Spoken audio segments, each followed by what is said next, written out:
5 letters that have a lot of power in them. Now, before I give you the word, this was something that I had heard a couple of years back in an audiobook by Jim Rohn, and in it Jim had said that the word until was a really, really powerful word.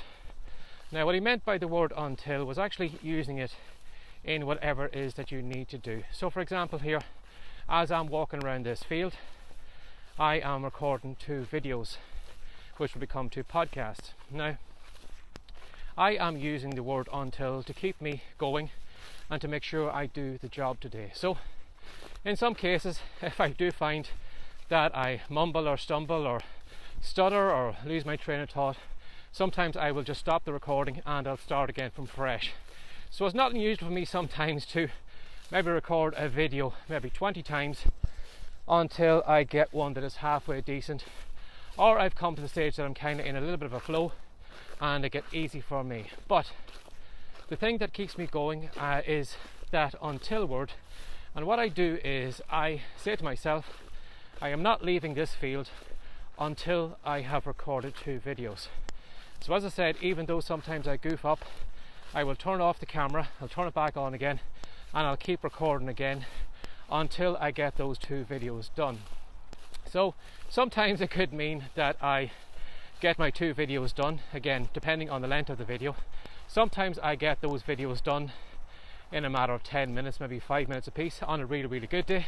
And some days, unfortunately, my brain isn't up to speed, the coffee hasn't kicked in, and it does take me a little bit longer to record the pieces. So I kind of probably have to walk a little bit further. So some days I might have to do maybe 2 or 3 laps before I will get everything done and dusted and that I'm happy enough with the video. So I use the word until to get that content done. And again, this is something that you can do. You can use the word until to get you to keep you in your seat. You know, if you imagine you say to yourself, I'm going to stay in this seat today typing at this keyboard until I get my daily 1,000 words done, or I am going to whatever it is you need to do. Unfortunately, because we're all grown-ups now, we don't have anyone parenting us, and if we wanted to, we could all run down to the donut shop every morning, we could buy donuts, we could do whatever we wanted, because there is nobody really, you know, in control of us, unless you have a strong spouse who kind of maybe might direct you. But if you don't, again, you know, you can do whatever you want to. And sometimes, unfortunately, because we don't have someone parenting us, you know, because we're free to do whatever we can do, sometimes we don't do the things that are in our best interest. So having a word like until is almost probably like that parenting thing. It's going to make you sit in that seat. It's going to make sure you do the work before you move on to the goodies. So again, if it comes to writing, you could say to yourself, well, I'm not leaving this seat until I get this written, and then I can go and have a look at Netflix or whatever it is. It could be your treat on the other side of it.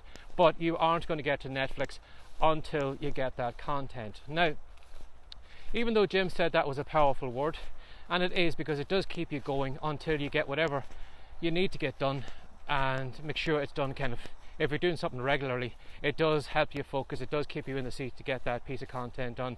Or like me, it does keep me walking around this field until I get the videos created and finished. But unfortunately, Jim didn't say that a lot of people use it in the wrong way. Now, when I was back in my old MLM days, again, yes, I was one of those people who used to sell weight loss products, and I would knock on a lot of doors, I would hand out a lot of leaflets, and I would talk to a lot of people. I probably pissed off a lot of people because, again, I was harassing them because there's a wonderful kind of business opportunity I have, and it was going to transform their lives. And as you can probably see, I'm not in MLM anymore. But I did find when I was going around kind of, you know, canvassing people and trying to sign them up into my business, I did find a lot of people would use until word the wrong way. You know, a lot of them would say, well, I won't start that until the kids move out of school, or I won't start that until I, you know, you probably get the idea. Probably a lot of writers at the moment, and bloggers, and people who are,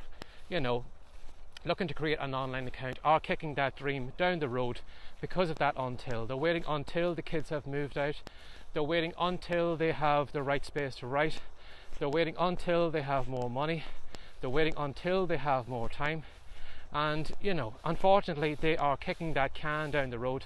And you know yourself that even though they may say, you know, that they will start that when they have when the kids are moved out, when they have the extra space, when they have the money, but you know yourself, when they reach that point, there will be something else. Will some other perfect scenario will need to have happened before they can start the writing or the blogging or whatever it is, and unfortunately they are going to kick that can further down the road.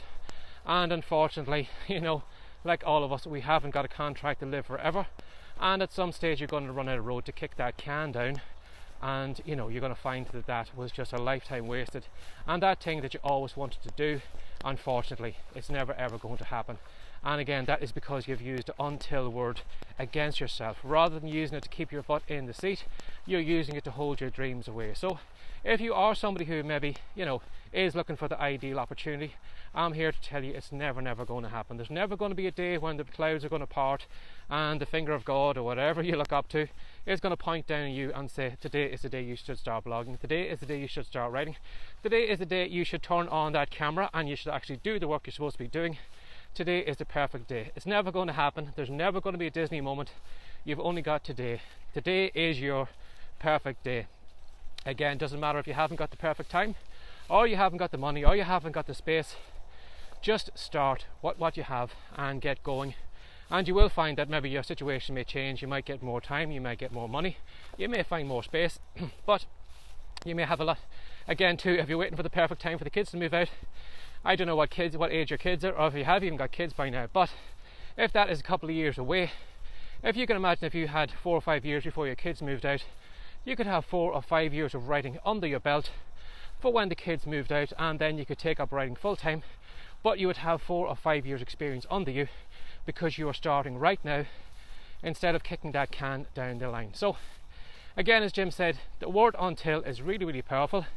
It can make you sure that you do the work. Again, like, it's forcing me to go around this field a couple of times until I get these videos done, but don't use it against yourself. Don't use it as a way of giving yourself a kind of escape clause or a get out, you know, that you don't need to do the work because you're waiting for this perfect time until you get started. Use until to keep your butt in your seat, do the work, and you'll be so happy that you did it, rather than waiting for that perfect moment that is never going to come about. So I hope maybe I've inspired somebody today. I hope maybe I have made somebody keep their butt in their seat today, or be a better parent to themselves, because maybe they've been letting themselves off the you know, letting themselves off at any excuse at all. Be a better parent to yourself. Keep your butt in that seat until you've got the work done, and by the end of the day you'll be really glad that you did. So as always, thanks for sharing your time again today. And if you'd like to know more about me, these podcast episodes, these videos, where are they? Again, do a Google search for WriteCome, WriteCome.com. You'll find the content all over the web. And if you come over to the WriteCome site right now, we have a great free report which is called Words to Wealth. And in it, I'm going to give you 10 different ways you can make money from your keyboard. A lot of them involve, unfortunately, sitting on your butt until you get to work every day. But if you do sit your butt in the seat and do the work, you'll be very happy you will, because you can create a couple of income streams from home simply with your keyboard. So again, head over to WriteCome, download the free report, give it a look over, let me know how you get on with it, and as always, have a great day. Take care. Bye bye.